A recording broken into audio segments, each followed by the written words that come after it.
lowest, greatest, highest, I will come to thee.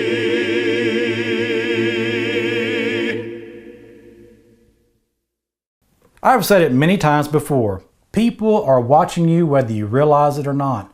They want to know what a Christian is supposed to be like. Sometimes it is worldly people that are watching. Other times, Christians are watching you because they respect you. So we must never forget that we should approach every situation in a Christ-like manner to the best of our ability. One thing that we need to consider is a powerful little verse found in 1 Thessalonians 5 and verse 22. Abstain from every form of evil. Since this is such a short verse, I want to really break it down so we can get a much clearer picture of what it's saying.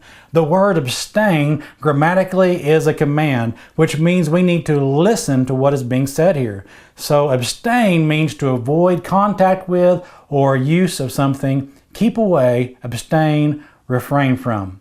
The word from is just a preposition, and it is telling us that we are to abstain from the person, place, or thing that is mentioned, which is in our phrase, every form of evil. Let's break that down.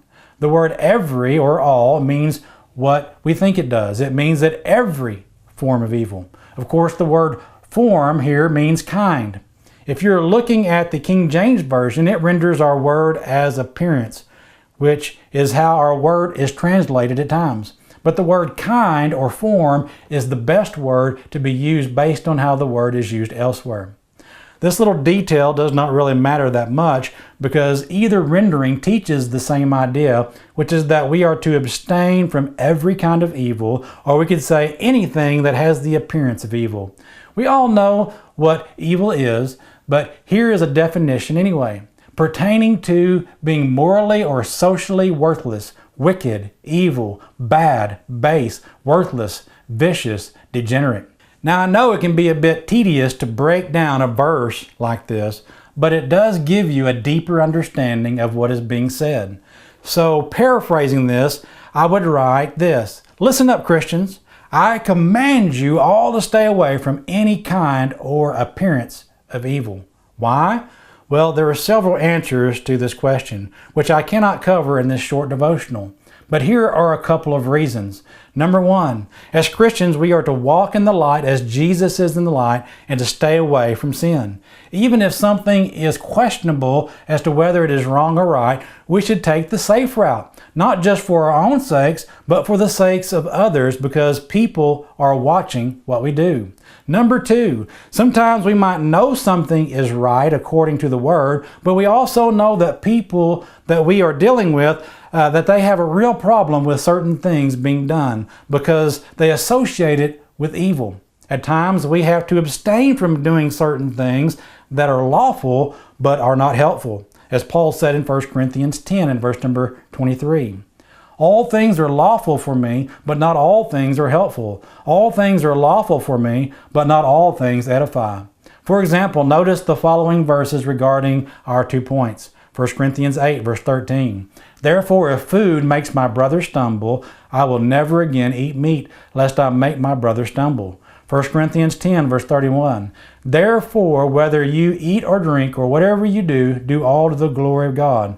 Give no offense either to the Jews or to the Greeks or to the church of God, just as I also please all men in all things, not seeking my own profit, but the profit of many, that they may be saved. 2 Corinthians 8 verse 20. We take this course so that no one should blame us about this generous gift that is being administered by us. For we aim at what is honorable, not only in the Lord's sight, but also in the sight of man. More verses could be given, but the whole point is this. As Christians, we know that we are supposed to be examples of Christ. So we need to examine the things that we do closely. If the thing that we are doing has the appearance of evil, then we should not do it because it can bring shame on yourself and to the church of God. Sometimes we have to know what people are dealing with in their lives, because some people and their cultures will not allow you to be an example to them if you are doing those things that they consider to be evil, even though the Bible says that they are not evil. As we read earlier, Paul tells us that just because a thing is lawful doesn't mean it's going to edify or be helpful. I like what Paul said in the last verse we read, because he said, "For we aim at what is honorable not only in the Lord's sight, but also in the sight of man." Also, Paul said this in Romans 13, verse 7, "Render therefore to all their due, taxes to whom taxes are due, customs to whom customs, fear to whom fear, honor to whom honor." Now let me tell you what Paul is not saying. Paul is not saying that we should set aside God's commands and tolerate sin all in the name of pleasing men or honoring their customs. Now, if it is possible to follow their customs without sinning, then yes, we should do that.